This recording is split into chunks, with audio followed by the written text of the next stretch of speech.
Welcome back to Declutter Revolution. If you've ever looked around after tidying and thought, why does it still feel messy in here? You're not alone. It's not always the big piles or the obvious clutter. A lot of the time it's small, ordinary things that quietly build up.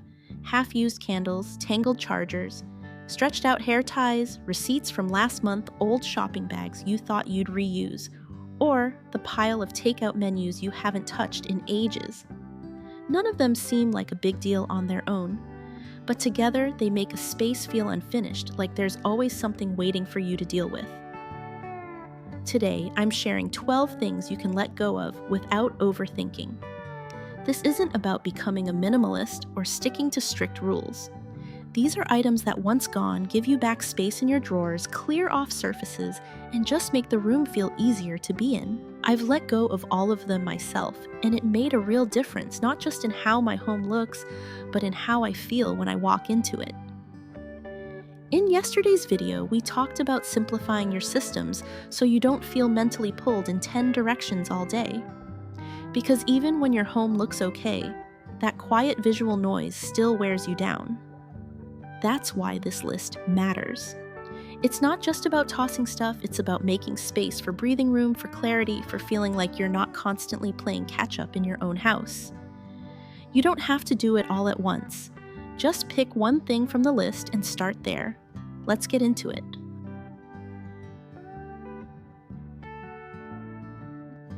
You open the cupboard and it looks fine at first, until 3 mismatched mugs tip over and you still can't find the one you actually use. Sound familiar? Most of us didn't plan to collect cups. They just showed up.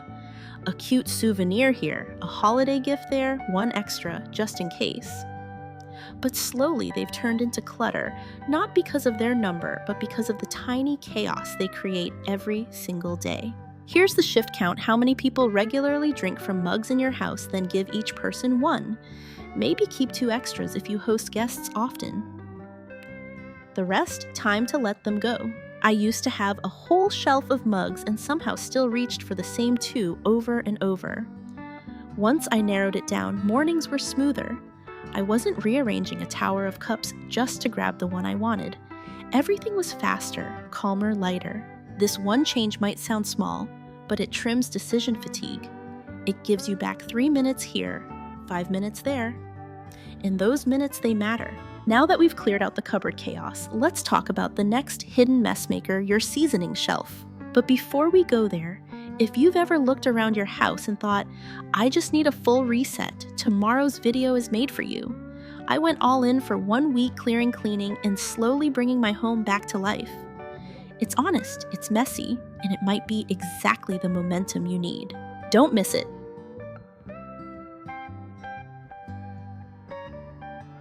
It always starts the same way you're mid-recipe. You reach into the back of the spice cabinet and pull out a jar of turmeric that expired 2 years ago. You hesitate, sniff it, wonder if it's still okay, and then put it back.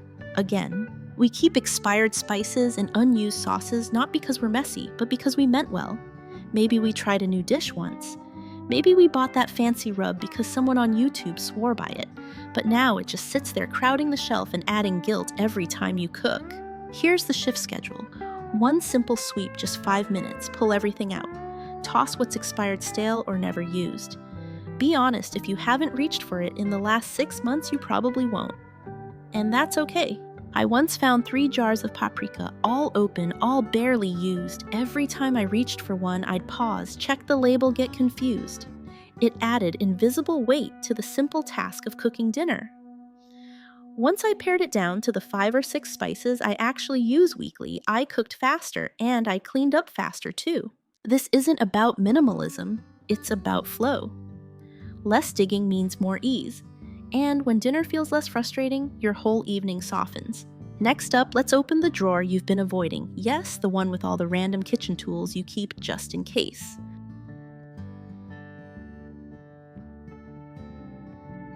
You know, the drawer that sticks because it's jammed with gadgets. An apple corer, a garlic peeler, that banana slicer someone gifted you. They were meant to make life easier, but now they just get in the way. We don't hang on to these things because we use them. We hang on to them because we might. Someday, in some perfect version of ourselves, we'll roast peppers over an open flame or make homemade pasta from scratch. But for most of us, that drawer is just noise. Here's the shift: pull out every single kitchen tool you haven't touched in the last month. Hold them. Ask yourself honestly, am I keeping this for the life I live or the life I imagine? If it's the second one, let it go. In my own kitchen, I used to keep a handheld frother. I never remembered to use a cherry pitter I used once a year and a spiralizer I thought I'd use for healthy dinners that never happened. After clearing them out, I noticed something surprising: I cooked more. Not fancier meals, just more often, because I could open a drawer and see what I needed fast with no mental friction. Keeping fewer tools doesn't mean you do less. It just means you're not overwhelmed before you even start. Now let's move from drawers to shelves, specifically the ones groaning under stacks of food containers you can never seem to match.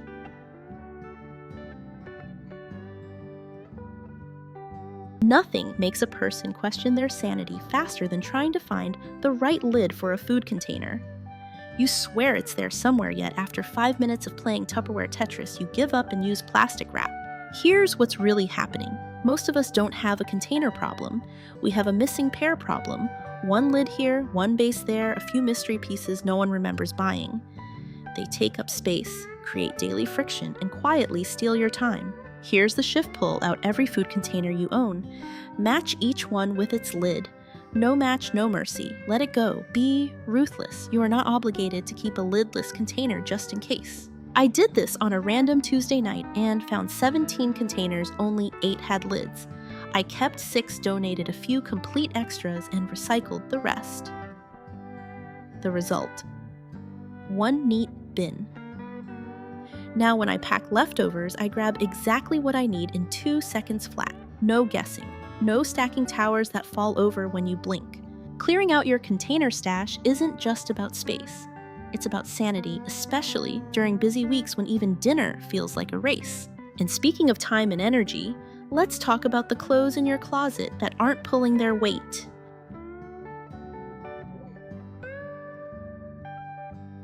You open your closet to get dressed, but instead of feeling clear, you feel judged. That pair of jeans that used to fit, the dress you're saving for when you lose weight, the blouse that costs too much to donate even though you never wear it. It all just hangs there whispering, not yet. We think we're keeping options, but really we're keeping pressure. Here's the shift: go through your closet and pull out anything that doesn't fit you today. Not the future you, not the you from 5 years ago, the you who got dressed this morning, who's showing up for her life now. If the clothes don't support that version of you, they're not helping. I used to keep a blazer from my office days that made me feel important, but also made me feel like I wasn't doing enough now. Every time I saw it, it reminded me of who I used to be, not who I am. Letting it go wasn't giving up. It was giving myself back some peace.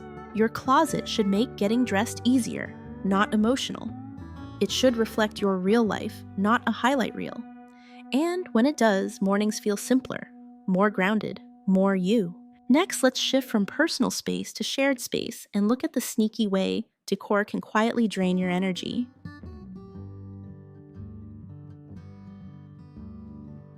It was cute when you first bought it.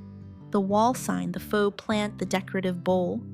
But now you walk past it every day and feel nothing. Or worse, a quiet ugh. But you leave it up because, well, it's there. Decor becomes clutter when it stops adding meaning but still takes up space. Here's the shift. Do a slow walk through your living room, kitchen, hallway. Look at each item and ask, do I still like this? Not did I like it once or was it expensive, but do I still want to see this every day? If not, take it down. You can always store it temporarily if you're unsure, but most of the time you won't miss it. I once had a canvas print in the hallway that I bought during a home sale frenzy. It matched the color scheme perfectly, but I never liked it. It just felt generic. The day I took it down, that corner of the hallway actually felt calmer, emptier, but in a good way, like I could breathe again.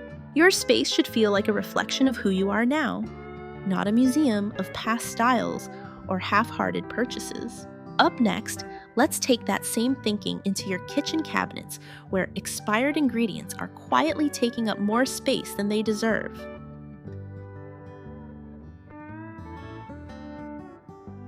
There's a jar of dried cranberries in the back of the pantry. You bought it for a salad you made once 2 years ago. Next to it, a bag of almond flour, half-used, slightly clumpy, still probably okay.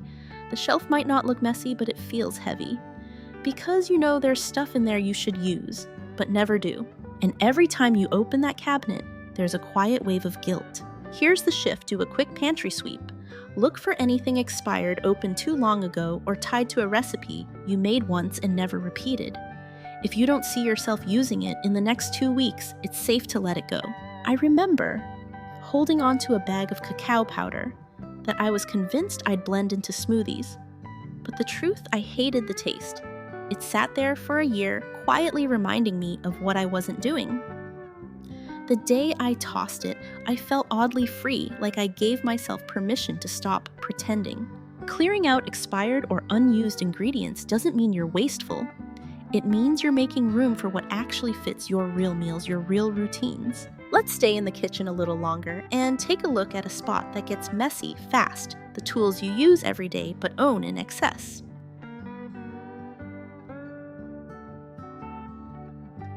You have 3 spatulas, 4 wooden spoons, 2 ladles, and still somehow you can't find the one you like when you need it. So you grab another. And before you know it, the drawer is a jumble of handles and duplicates, making the simple act of stirring soup feel unnecessarily frustrating. We don't keep extras because we need them. We keep them because we don't want to decide which ones to let go. Here's the shift: pull out every cooking utensil you own. Lay them out. Pick the 1 or 2 of each type that you reach for without thinking. The rest, donate, recycle, or set aside in a separate box for 2 weeks. If you don't miss them by then, you're ready to let them go. I used to think having 5 spatulas was a good idea until I realized I only ever used the same 2. The rest just made it harder to find them. After downsizing, my utensil drawer became quiet, clean, easy. Owning fewer tools doesn't mean doing less, it means finding what you need without the daily shuffle. And that small calm moment, it adds up. Next, let's leave the kitchen and head to a different kind of chaos: the tangled drawer of mystery cords.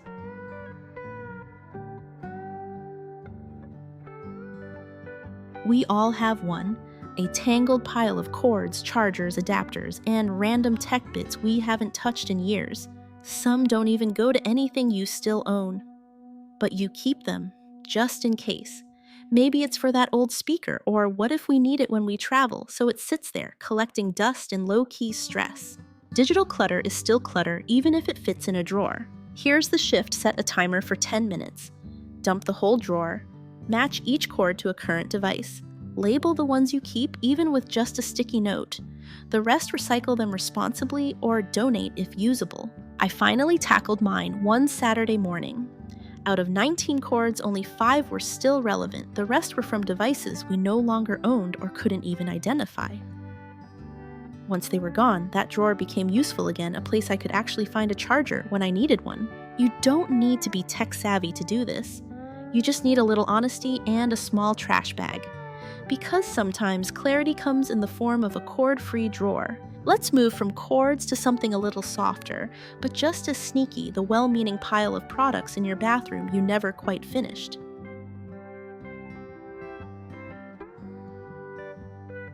Your bathroom shelf looks full, but somehow you still feel like you don't have the right product.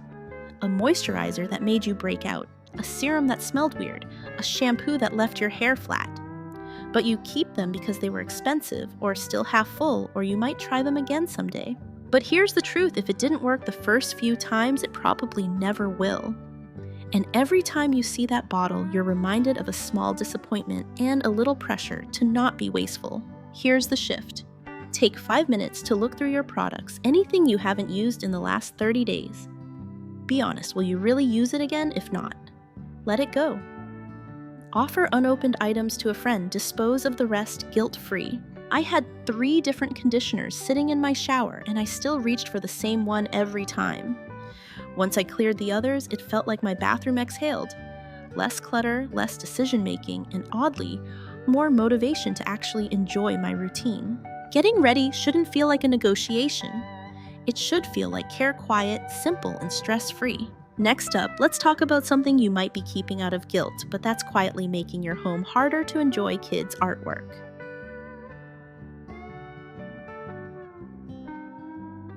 You love your kids, you're proud of their creativity. But if you're honest, there's a pile of crayon drawings, finger paintings, and school projects stacked on the fridge, stuffed in drawers, or quietly overflowing from that special box in the closet. And every time you think about sorting it, you freeze because it feels wrong to throw any of it away. But here's the truth: keeping everything doesn't honor their creativity. It buries it. Here's the shift. Choose to keep only the pieces that truly make you pause, the ones that capture a moment, a phrase, or a personality quirk you never want to forget.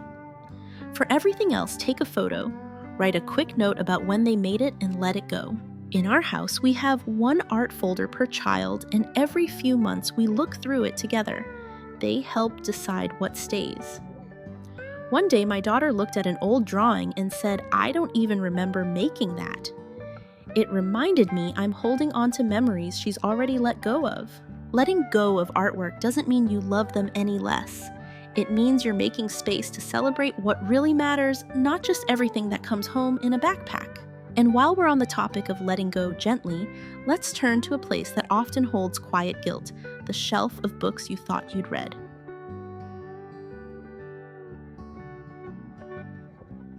You bought it with good intentions: a beautiful cookbook, a self-help title everyone was raving about, a novel you swore you'd start on vacation.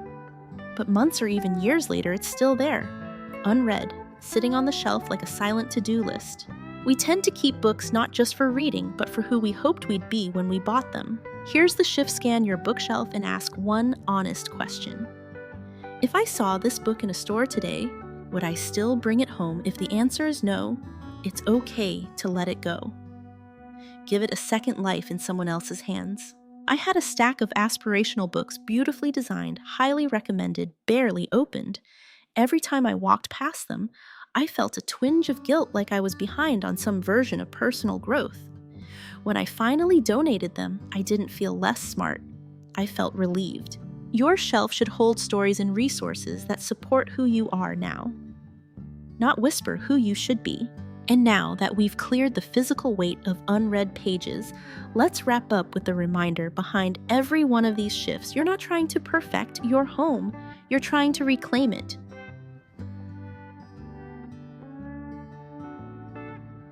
That's the list: 12 small shifts that made my home feel calmer, not because they're perfect, but because they're enough. If your head feels full or your house feels heavy, you don't need to change everything. Just start with one drawer, one shelf, one decision. And if even one of these tips helped you breathe a little easier today, that's already something. There's a full video on how to declutter one room at a time without getting overwhelmed. I'll link it for you next. If this video felt helpful, give it a like or share it with someone who needs a little less chaos. And don't forget to subscribe, because you deserve a home that gives back more than it takes. And if you're ready for a deeper shift tomorrow, I'm sharing exactly what happened when I decluttered over 150 things in just 1 week. Not just what I tossed, but how it changed the way I saw my space. It's a full house reset, and it might just be the nudge you've been waiting for. See you there.